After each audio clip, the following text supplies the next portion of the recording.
Hey guys, welcome to today's installment of Love Domini. I am so very excited today that we are introducing our first guest on this channel, and her name is Lorna. She's a qualified psychotherapist and counsellor. She is going to drop some gems today.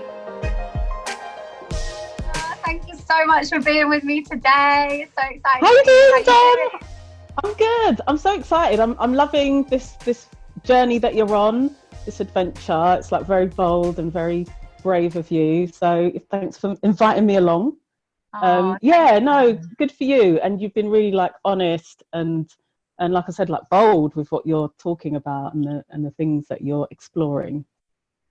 So it's good to be in the space. It was great how we came across actually the sync between us, right? I think we'd gone to like a hip hop Christmas tribute random thing, hadn't we? It was a random thing, yeah, and somehow ended up on that sort of random-ish conversation. It was great how we came across actually the sync between us, right? I think we'd gone to like a hip hop Christmas tribute random thing, hadn't we? It was a random thing, yeah, and somehow ended up on that sort of random-ish conversation. Because neither of us knew that we were kind of specializing in the areas that we were, but somehow ended up at this thing talking about intergenerational trauma, as you do. Everyone else is around us, like drinking, dancing, whatever. Jamming to some Kanye covers. Yeah. And we're like, yeah, it's intergenerational trauma. Yeah. Do you want to introduce yourself and just say a little bit, just about who you are and what's led you to become a qualified therapist? I am a therapist, counsellor, psychotherapist. I am an integrative therapist. So I use lots of different approaches to work with my clients, and I have private practice. I also do some other work on the side. Well, I say on the side, but I'm also a TV producer, so I make content as well. And but yeah, you know, I was working in media and radio and the dark arts, as I call them. And I've always had this calling of like wanting to work with people. And it's one of the things, people have always tried to guess my profession like all my life. And they've always thought I was a counsellor or a social worker. And I've been like, no, I work in media, darling. And it just felt like the more I started doing it, the more I started to study. And as I was going to become qualified, I just realised that people like me needed this kind of experience and needed this service, and I just felt like I'd found my place in the world. I love that. And obviously I think when you mentioned people like me, what do you mean by that? Because when we initiated our conversations at the hip hop night, we were very much talking about how we feel like there's a real disconnect between people that actually would benefit so much from accessing therapy and the therapists that exist, and the real disconnect in right. No, I think as soon as I started my training, I could see, you know, that perception that we mostly have about therapy is that it's for middle-aged, middle-class white people, by middle-aged, middle-class white people, and that looked like the world, and that's kind of what I experienced. That's what I saw in the main, in general, and so I thought, okay, I, as a Black woman from a working class background, I need to be in this space. There needs to be more of us here because people like me need this. So that was something. I mean, it's not that it doesn't exist, but it definitely is something we need more of. People that can, you know, just people like you and me, just being able to speak with our own voices and being able to be heard and understood and have people around us that are relatable to us. Had you already gone on a journey of your own therapy at the point that you decided to do this and realised, there's a big gap here?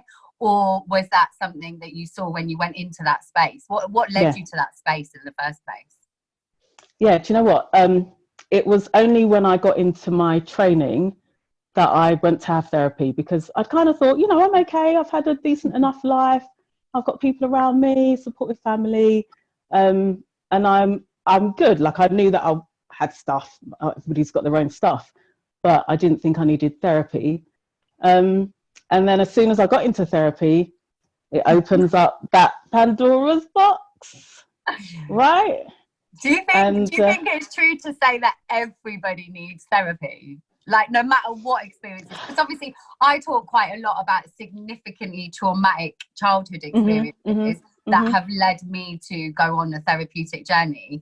I don't know if I go as far out to say everybody needs therapy, but I think that everybody could benefit. And if you find the right therapist and you get involved in the process and you're open, I can't see any reason why you couldn't benefit from therapy, even if you think you've got it made, even if you're the Queen or Richard Branson or, you know, like Kanye West, who's maybe a little bit delusional and thinks that he doesn't need anything. Like, I think that everyone can benefit from at least a little bit of therapy. Yeah. And you said something quite important there, where you said, if you find the right therapist. Talk a little bit about that, because I've definitely spoken to a lot of people on my journey, and even since putting the YouTube content out, people have reached out and said, oh, you know, I tried therapy, but it wasn't for me. Lots of friends of mine that would just not access it, lots of generational trauma, but no one in their family would do it. Funnily enough, there's an amazing Common is on Oprah Winfrey's podcast, and he talks about the fact that he went to his mum and said that he's doing therapy, and his mum was like, oh no, we don't do therapy in this family. What does that mean, the right therapist? Therapy is about the relationship. So it's like any relationship, you know, your friends, your significant other. It's all about finding the person that fits you. And therapy is like that. When people ask me, like, oh, how do I look for a therapist? I'm like, you do it like you might do on a dating app. You look at the pictures, see who looks like your vibe, read a bit about them, and then you swipe, you know, like you dial the number. And it is about that. It's very much about the connection. And so what happens is that people go to one therapist and have not a great connection with that therapist, or they might have a bit of a bad experience, or it might not be the right time for them. And they think that's it. They think that's therapy. They think that's all of therapy. But, you know, therapy is so broad by its very nature. It's really interesting that you say that, actually, that it's like looking for, like, going on a dating website or whatever. Interestingly though, so my therapist, well, I've got a couple now, but which sounds mad, but as in I have like somebody that I do a bit of CBT stuff with, and it's quite pragmatic. And then I have a long-term therapist that I've been working with for a couple of years now. But she is actually somebody that mirrors a mother figure in my life. I'd tried somebody else before her, and there just wasn't any connection. And I wasn't in the right space either, to be fair. But with this woman, I actually didn't realize it until much further into our journey. I was like, oh my days, you're my attachment, you're my mother figure. And that's exactly what I needed on my therapy journey, because a big part of my story is that my mum had left us when I was younger. And so the abandonment, the rejection, the insecurities from that. And actually what's been able to happen is for me to build a really healthy attachment with her. Exactly that. It's about the timing as well. It's like I said, it's about what you need in that moment might be different from what you need in a year's time. So, you know, it's good to kind of switch up your therapist as well, you know, do a certain amount of time with the person that's giving you what you need then, and then reassessing, okay, like I've got to this certain point, what would be useful now? Just before we came on the call, I was listening to the podcast by Dope Black Dads, and the presenter. Oh, really? Yeah, so I listened to an old one, and it was about, they were talking to a guy that I like in therapy, who I'll probably end up talking about. But the presenter was saying first he had a black female therapist because he wanted that connection, he wanted that role, that kind of mother figure. And then once he got through that stage, then the next thing he wanted was a black male therapist, so that he could explore that dynamic of a kind of father figure. So that was interesting, and it is very much about what you need at the time. Love that. And funnily enough, I was speaking to a friend of mine the other day, a black man, and I think it's important to identify that, because I think we know that in that space, a black male, I think, and males generally, to be fair, actually he'd attempted therapy many years ago. The guy was also a black male, and possibly that's why they'd been matched. but he felt that so much of his ego was in that space because he wanted this guy to see him not as weak. And what that meant to him at that time for his age was that he was this, you know, strong and nothing was nothing was the matter and so on. You know? I do find myself when I work with Black men in my private practice that it does allow them to go to a certain space of vulnerability that they might not outside of the therapy space, even with their family, because maybe their role in the family is to be the man of the house. And, you know, people look up to them. And I don't just mean their immediate family, but extended family as well. Would you say, is there like a common thread in your therapy relationships that you've identified, or like a common theme that is reoccurring that comes up?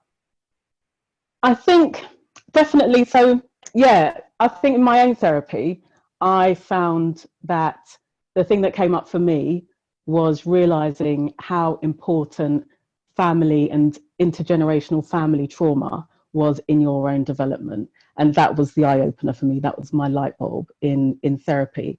And it seems to be that in my client group, people that just come to me in droves, and I could say probably 90% of my clients are talking about that same kind of trauma. And that's the trauma of, you know, parents coming from other countries, migrating to the UK, and the differences that they experience and the trauma that they experienced at home, coming here, and then how that's expressed in how they parent, and the challenges that can bring, and then how their children, their kids now, living in a different culture, living in the UK, living in a different time, different generation, and specifically with millennials now having the space and the privilege and the luxury to be able to explore feelings, and that brings up some difficulties, you know, to start to deal with generations and generations of trauma that's been swept under the carpet because there's been too much trauma to deal with. And now there's this space where people are like, okay, we need to break the cycle. That's the phrase that I hear people saying when they come to me. It's like, I want to break this cycle. I see that something's not right. I can understand what's happened in the past, but it needs to stop with me. Like, living the trauma needs to stop with me. I love that. It just makes me so excited. It gives me goosebumps because I really resonate with that idea of breaking the cycle. And I think, but you're absolutely right. It is such a privilege. We get to access therapy and talk about therapy and trauma and emotions.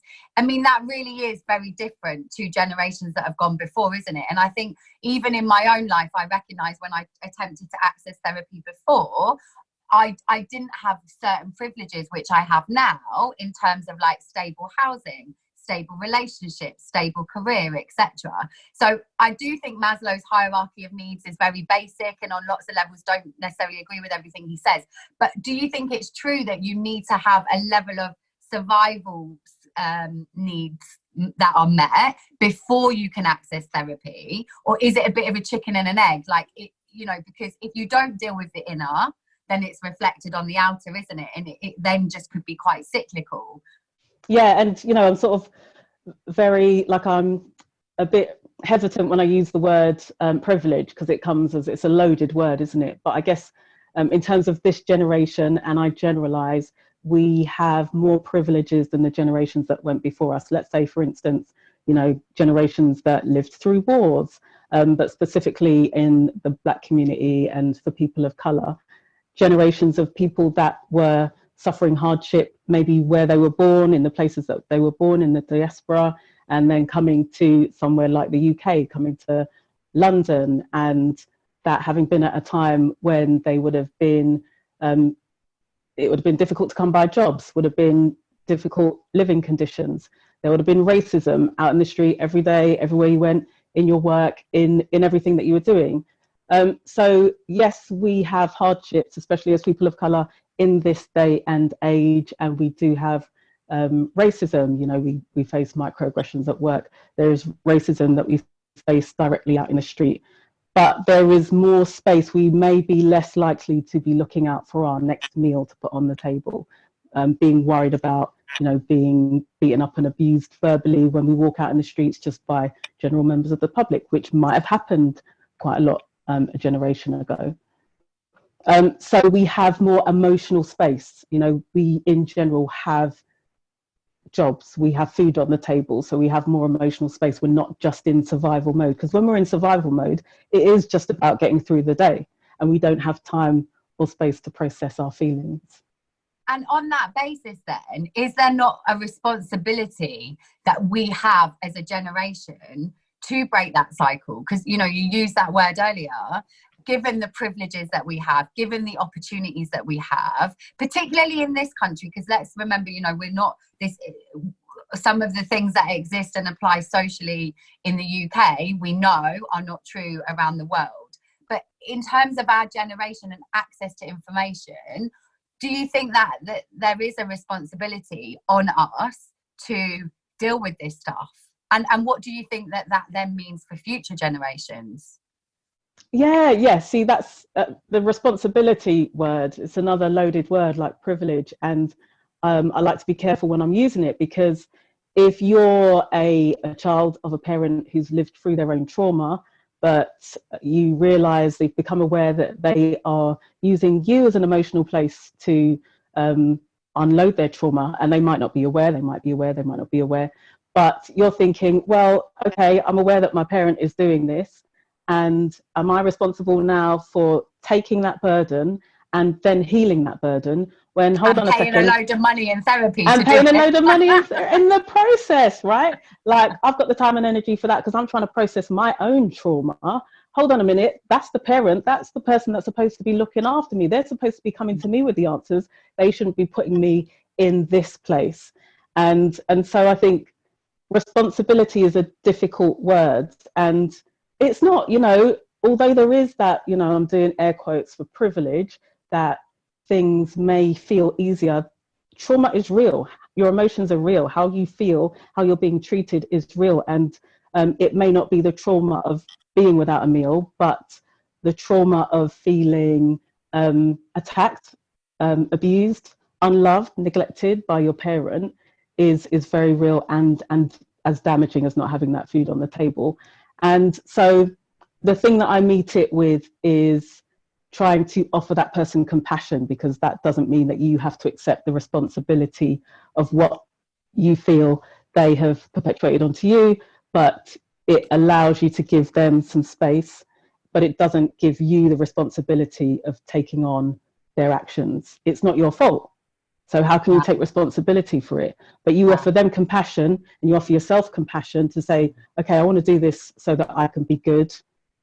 It's not my fault, it's not my responsibility, but I'm going to do all the stuff that I can, all the good stuff, look after myself, realize that I deserve to break the cycle.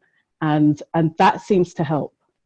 Oh, it's so hard. It's so hard though. But it's not easy. It's not easy, Dom. It's not easy. Not when it's your family, you know, because, and I know in my own journey, and I know you and I have had conversations, and it's true for your journey as well, that there, you know, people can be so, like, you're talking relationships where there's been that codependency for many years, and we have to implement boundaries, and boundaries is a loaded word, and certainly was a word that I really did not like for many years, you know, so it's great stuff. Something that I'm really excited about, and what I'd really like to bring into this channel more is the neuroscience stuff, right? So in layman's terms, real people terms, tell us a little bit about what you said, which is that trauma is just as damaging in terms of how we respond emotionally to certain situations. Talk a little bit just about the neuroscience, the psychotherapy of that, in terms of what happens to us when we're, you know, a lot of us would have heard words like when we're triggered, or you know, when we're in conflict. Can you just talk to that a little bit? Do you know what, it is important to know the basics of this, and I've got a little resource for this actually at the end of the chat that explains it really well. But we are designed to respond to stress. So if we're under threat or under danger, our body will do a bunch of stuff to get us prepared for that threat or danger, which is to either like run and get the hell out of there, or to get ready to fight.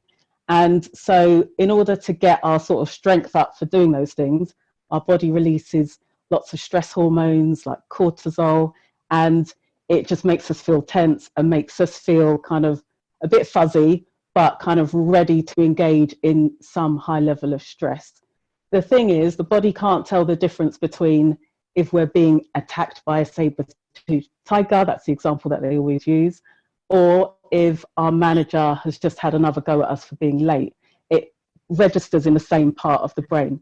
So when we're triggered, it's that threat thing coming up, and it's what does saying that to us, mean to be triggered? Like, for people that wouldn't understand that, what does that mean? What happens when we say triggered? Because it's as quick as pulling a trigger on a gun in theory, right? Yeah. Not that I've ever done that, but it's as quick as going pew and it's done. Like you're yeah. off.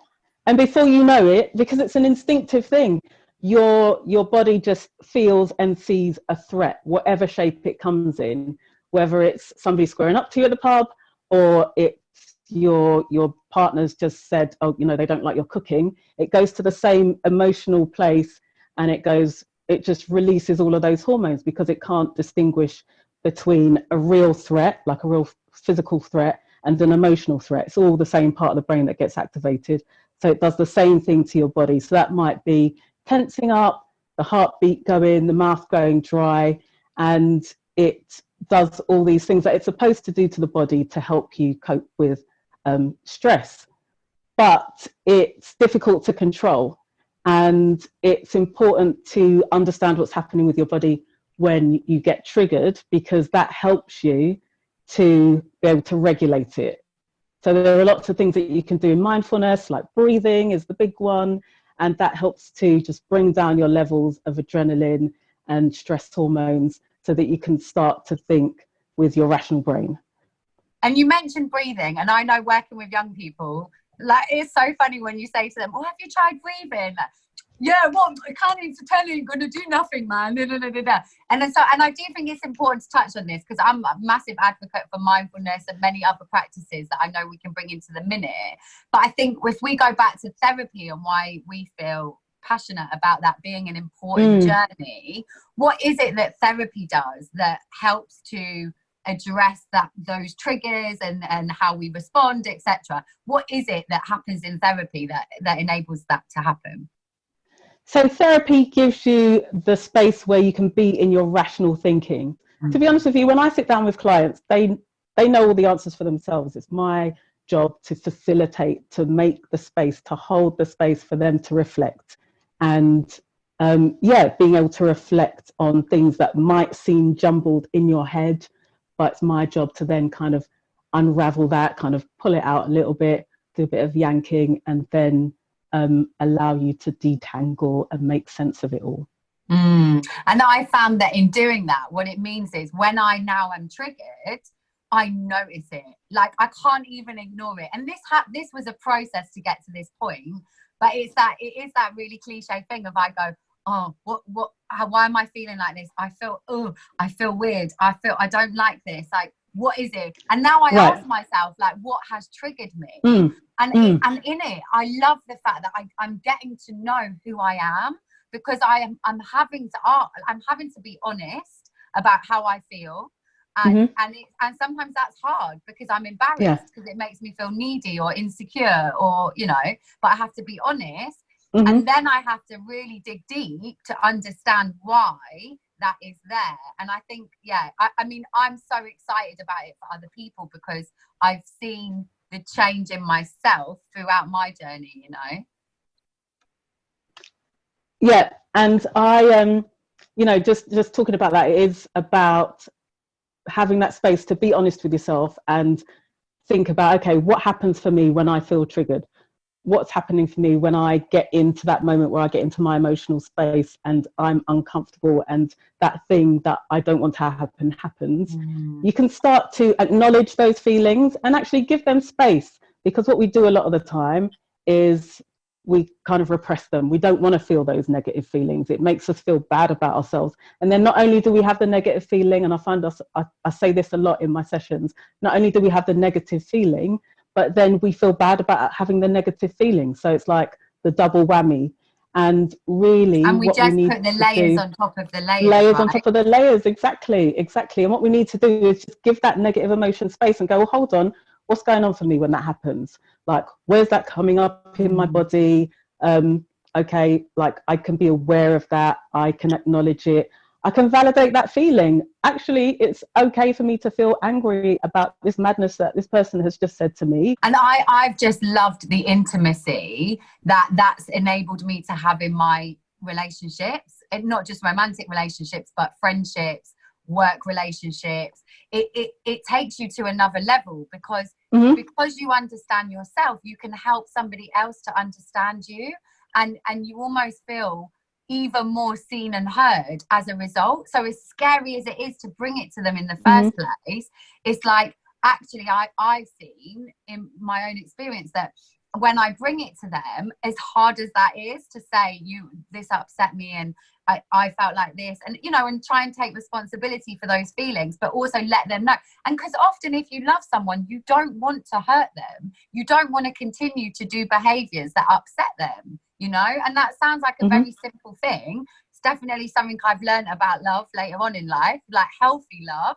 Do you know what I mean? Then you don't want to upset them. You want to try and love them in the way that they need to be loved, right? Okay, you mentioned earlier about therapy being a space where people can come in and you facilitate it, and how do you feel? And I think what's really interesting is that when I've spoken to people about accessing therapy, they're like, oh, it's just so weird. Like, they ask me a question and then they just sit there and look at me really profoundly, and and I think people actually want a little bit of interaction, or a little bit of, I'm noticing da da da da da, what do and the prompting, which I see that with my first therapist that I tried, there wasn't that. So she would just sit there and it was uncomfortable because obviously there wasn't that connection, and it felt very strange. So what would you say, what do you do in your practice, Lorna, that would mean that somebody wouldn't feel like that, or is it important that they do feel like that, actually, and is that part of the process? It's all those things. Sometimes you do need to give space, because I can be a bit chatty in sessions, because I get excited, and I want people, I can feel people's progress, and I'll give them more bits, and I love to talk in my sessions. However, there are times when you need to work with the silence, and sometimes you need the person to be in that uncomfortable space to deal with uncomfortable emotions, because they might have been avoiding those. But it isn't about blankness all the time. If that's somebody's experience, and that doesn't work for them, then that's not good. That's not working. What would you say to somebody that's maybe thinking about therapy? Maybe they're saying, oh, you know what, like, I really, funnily enough, when I put out my video last week, I had a few inquiries from people saying, oh, I thought about therapy, but actually I don't think I can afford it right now, or what could I do instead of therapy? Are there books that I can read? What would be your response there?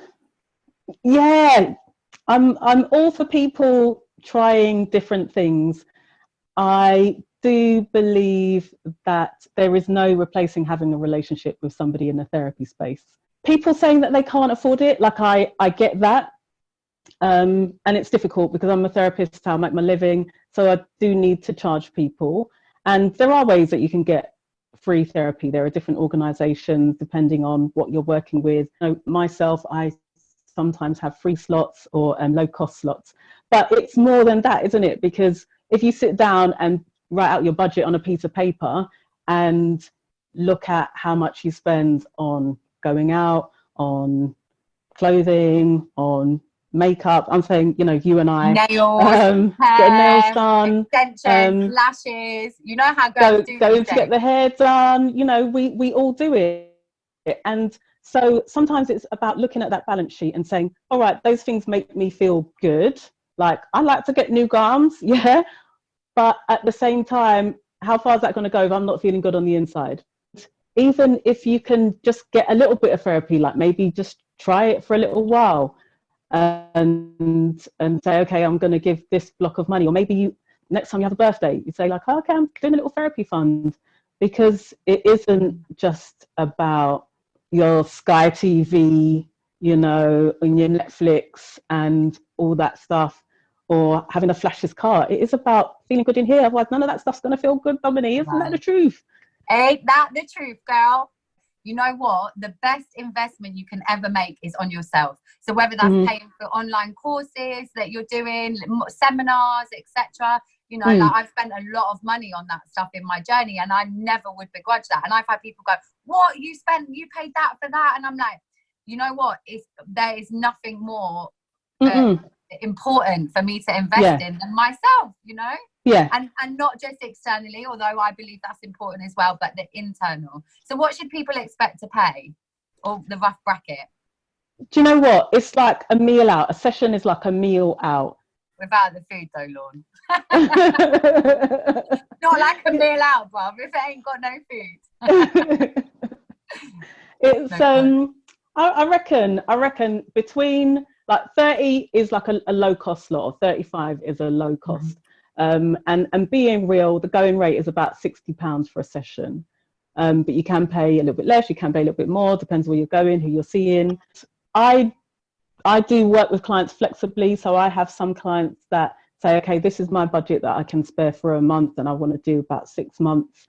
And, you know, I'll say to them, I can't give you guarantees in that time. I can't say we can achieve X amount in that period of time, but we'll work in a very goal-orientated way, and we'll try and work with their budget. And I love that when we've spoken, you've told me about some really creative ways of doing therapy, and some particular models that you've come across in different organizations. So obviously we're going to link as much of this as possible, and Lorna, definitely your private practice, and I'm really excited to tell the guys about Therapy Rebels as well, which is Lorna's new initiative that she's launching. But what can you just speak to some of the initiatives that you've seen that you're like, this is where we need to go in terms of therapy? It's not just about bringing it into a clinical space and somebody comes into that space. Actually, go out and do that.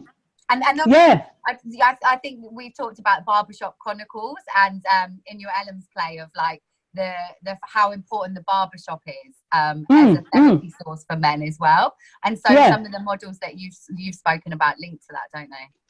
I think very early on in my training, there was the example when I was looking at, okay, why doesn't the Black community access therapy? And in some of that research came up the fact that we have other things in the community. So people rely on church, people rely on family, their own existing networks for that kind of connection to be able to talk about their problems. And also there's the stigma, not just not going to do that sort of thing because that's for mad people. And some little things popped up, like there were a group of barbers in Camden that all went off and got mental health training, so that they could do therapeutic practice while they had their customers in the chair, because they were noticing that that's where their customers were opening up. That's where they were talking about lots of issues, not just general male issues, stereotypical male issues, sport, etc. But people talking about their feelings. Stereotyping the men. I know. You know, like I'm doing the general stereotyping thing. It is about going into the communities. And then after that, I worked with a guy. I was working on the Grenfell Hotels counselling team. So we were a group of counsellors, which was amazing because it was mainly counsellors of colour and all different ages, and just this lovely group of people, and this initiative that was started by the counselling lead, a guy called Malcolm Phillips, who's become a big inspiration to me. I don't think he knows how much. But he was the counselling lead at a charity called Hestia. And so they were in the hotels, we were in the hotels, in the hotel lobbies of the places where people were staying when they were displaced after the Grenfell fire. And we would be in hotel lobbies there to support people emotionally for what they were going through. And this guy, Malcolm, his whole thing was just being out in the community. And it wasn't just that one project. When you sat down to talk with him, he's been qualified from, he was like 20 years old. And he was at the Brixton riots. He would just be out in the streets, going to the places where people were needing support. Yeah, so this guy Malcolm, you know, he'll go to Carnival and be there just ready in case anything kicked off, or was any trauma? Yeah, Sorry, I'm Lorna, going to that's start again. exactly what we should do next year. Obviously, Carnival's cancelled this year, but next year, let's go Carnival, and because we've got to go and give therapy. That's going to be my excuse. Yeah, I'm on duty. I honestly am. Let me go to the toilet. You know, you get special toilet passes if you're like working at Carnival or you're in the floats. That could be us. I didn't know this until recently. If I'd have known. So that was a big inspiration to me. And so that's why, I guess, with the Therapy Rebels thing, it is about, I want to sort of connect therapists that are approaching their therapy practice in a different way, and being able to do therapy in a way and deliver therapy in a way that is not just about being sat on a sofa or on a fancy mid-century chair in a room, and you know, just in a way that you pay your £60 an hour and sit there and talk at somebody for an hour. Nothing wrong with that. I do that all day long, but being able to do it in other ways in communities that might not be accessing it in the regular way, in the conventional way or the traditional way. Yeah. And we really honour people like Malcolm Phillips, who you mentioned, because, you know, we spoke earlier about why our generation might be so privileged. And let's not forget those that have gone before us and intervened. And obviously that's what he's been doing. There could be many dads out there now that are successful, functioning dads, mums, etc., because of the work he's done. Like, that legacy is just incredible, isn't it? And not just him, I'm sure there's many others as well that are doing incredible work in this space and have been for a long time. Yeah, you're definitely an inspiration, Lorna, and doing some amazing work in this space, and we honour you as well. Tell us where we can find out more about you, your private practice, and Therapy Rebels. Yeah, do you know what? I'm going to give you the info for the Instagram for Therapy Rebels.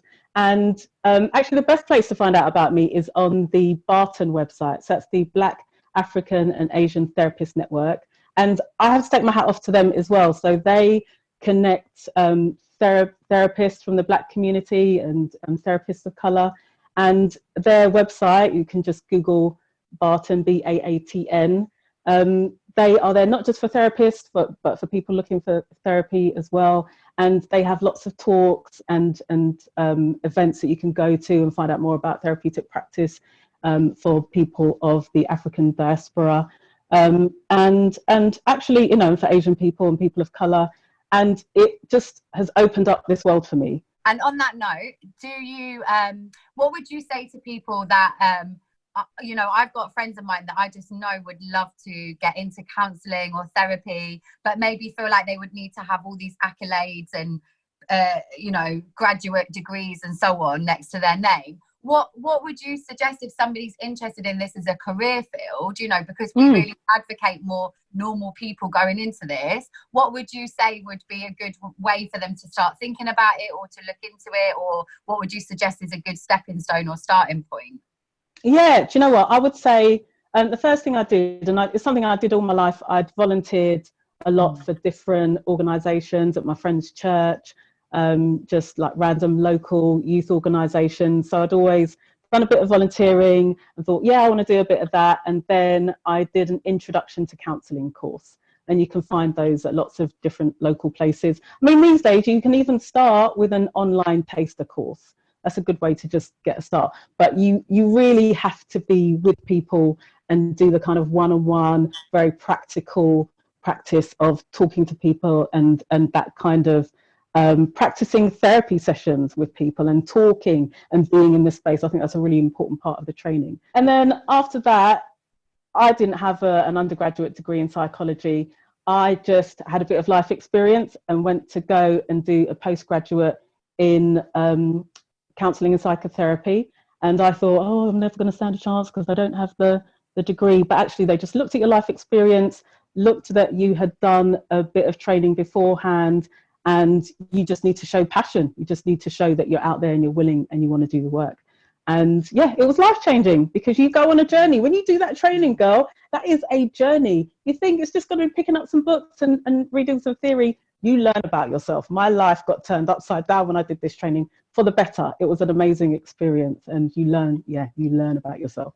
Oh, we'll have to do a whole nother episode, Lorna, where we hear more about that, because I'd love to yeah, I'd love to ask you more about your own journey and your own healing. But thank you so much for your time today. It's been incredible. Thanks for giving me the opportunity. So you can find out more about me and my therapy at my profile on the Black African and Asian Therapist Network. That's baatn.org.uk. There's more info about me there. Also, you can get in touch via @therapyrebels on Instagram, a place for you to talk about your therapy experiences, good and not so good, and also to ask questions that you might have about therapy. Is it your first time and you want to know more, or maybe you've already had therapy and you have some unanswered questions? Then get in touch. Also, looking to connect with therapists who do things in a different way, hit me up at Therapy Rebels. Guys, I hope that you have loved the show today and really been able to just get something out of this for your own healing journey. Follow everything below, subscribe, and all of the links that we've chatted about are in the comments box below. Bye. Thanks, Tom.